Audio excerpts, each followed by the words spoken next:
Godmorgen. Morgen, det er tid til at komme i gang. Og lige præcis det her sker også i løbet af dagen. Det der med, at vi har et stramt program, så vi starter præcis på tidspunkterne. Og derfor så er det med at nå herind, når klokken er i det her tilfælde 9. Dejligt, at det lykkes. Og hvor er det godt at se jer alle sammen. Det er jo 8. gang, vi holder konference, dejligt, at der er så stor opbakning til nogle af de temaer, som vi bringer op på sådan en dag. Så vi har kaldt det, hvor bor det iboende, og hvad lærer vi af børn og unge på kanten. Så vi har jo det her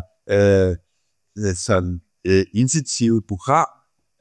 Vi har også nogle af de andre fra Meteorolog, de er også til stede. Bare så I lige ved, Lene Gunnarsen rejste lige op. Ja, det er Lene.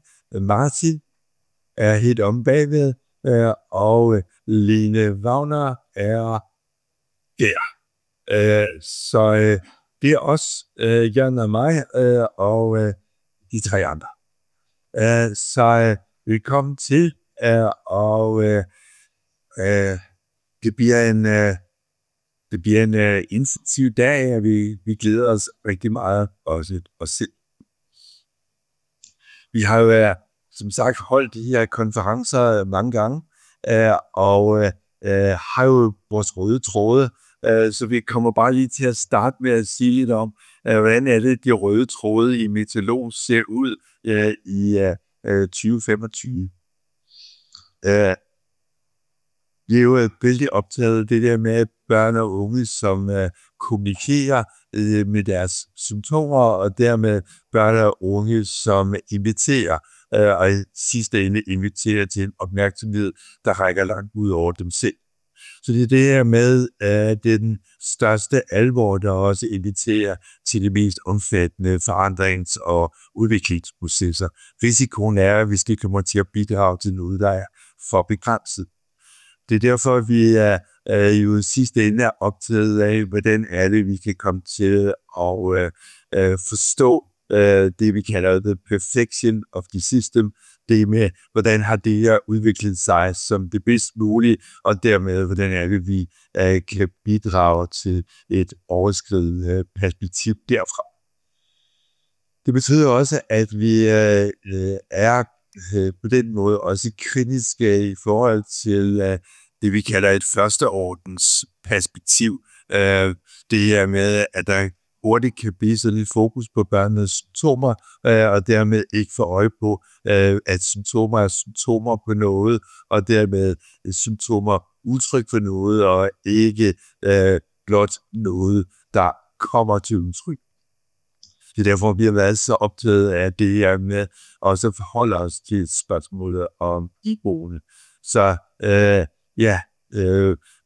børnene viser symptomerne, men hvordan får vi øje på, hvad er det, som det her er udtryk for, og dermed ind i det, vi kalder at forstå the perfection of the system.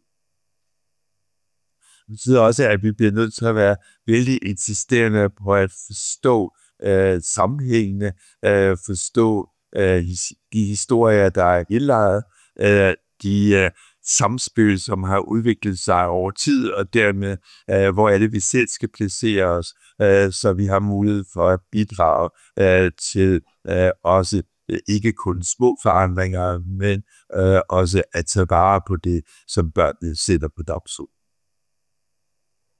Risikoen i den her tid er, at vi havner i noget, som for eksempel også kan se ud som psykiatrisering, forstået som det her med, at det kan komme til at se ud som om, at børnenes diagnoser bliver forklaringer, men diagnoser er jo ikke forklaringer, det er blot beskrivelser, og dermed, når diagnoser bliver forklaringer, så er der en risiko for, at alting bliver tilrettelagt i forlængelse af det, der ikke er forklaringerne.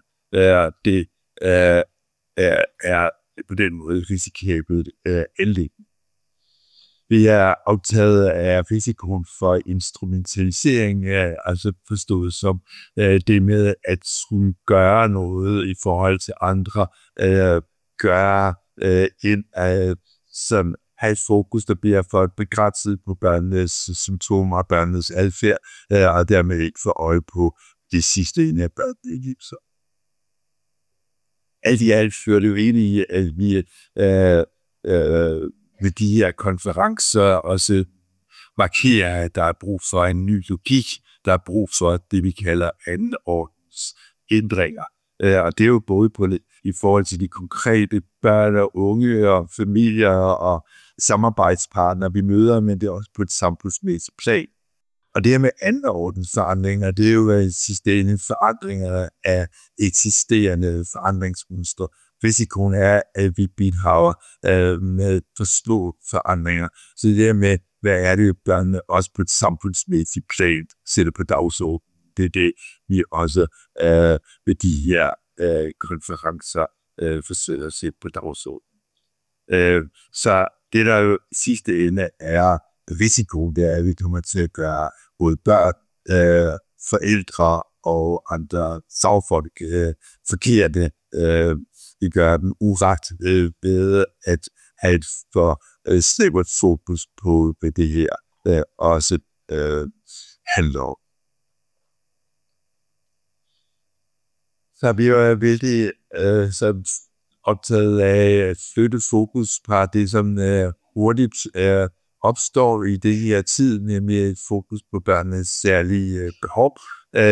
Vi er optaget af at forstå det, som andre beskriver som børnenes særlige behov, som børnenes særlige invitationer, og dermed invitationer til os andre, og det her med at forstå the perfection, og de ting, som allerede er nemt. I forlængelse af det er vi jo optaget af det, som også sker i tiden, nemlig et stort, altså virkelig ofte et stort fokus på børnenes funktionsniveau, og risikoen er, at vi kommer til at skabe selvopfyldende profetier ved et for snævert fokus på børnenes funktionsniveau, som kan føre ind i alle mulige sådan foranstaltninger i retning af som vi er kompenserende, særlige hensyn osv. Så igen, vores fokus i dag kommer til at være på det med, at børnene sætter noget op, som er langt større end dem selv. Noget, som er vigtigt, de sætter på dagsordenen, og dermed et som hjælpsøjning og risikoen for det mere begrænsede for det adskilt. Det, der er det særlige med den her konference, det er, at vi også lever i en tid, med hvor biologi meget let bliver foregået. I mange år har der været sådan en særlig efterspørgsel efter, at folk gerne vil have yderligere kompetencer inden for hele det der neuroområde. Vi kommer til med den her konference at kigge på hele det der handler om neuro fra forskellige vinkler. Neuro, som risikerer også at føre ind i misforståelse, føre ind i fejltagelser og måder at forstå på. Det er og også ind i den her drøftelse, der er for tiden omkring neurodiversitet, hvor vi jo sådan også i forlængelse af nogle af de oplæg, I kommer til at høre i dag, er optaget af diversitet og bekymret for nogle af de bevægelser, der er i tiden omkring noget. Så det er interessant det der med, at de børn, som er på en måde allermest på kanten, er de børn, som let kommer til at blive beskrevet ind i biologiske forklaringer, og dermed spørgsmålet om, hvad er det, der er galt. Og det er derfor, vi har gjort det, vi har gjort, nemlig at invitere sådan en bred flok af oplægsholdere, som kommer til at sætte fokus på det der med, lad os kigge på det hele en gang til. Lad os finde ud af, hvad alle de her børn også sætter på dagsordenen. Så det er noget det, vi har inviteret oplægsholderne i. Ja, godmorgen. Velkommen. Ja. Det er jo nogle store temaer, vi sætter på dagsordenen. Hvor bor de i bo? Hvad skal vi lære børn og kanten? Og i det hele taget, undskyld. Er det hvordan skal vi egentlig forstå den verden, som vi foregår af det påvirke? Det er nogle rigtig store spørgsmål. Og på konferencen her kom vi til at tage livtag blandt andet med det der udtryk, det I bor i. I hørte jo det selv. Står vi egentlig ved det I bor? Og vi kommer til at tage livtag med den opfattelse af, at der er noget, der eksisterer adskilles i sig selv, hvor vi er fornæppet af nærhed. En tankegang, som mange niveauer også kommer til at betyde, at vi tror, at det vi dele op, så kan vi måle, registrere og i sidste ende kontrollere. Det kommer til at tage livtag med, og dermed tage livtag med lille dæk, individuel tendens til at forstå en problem, som eksisterer en dag.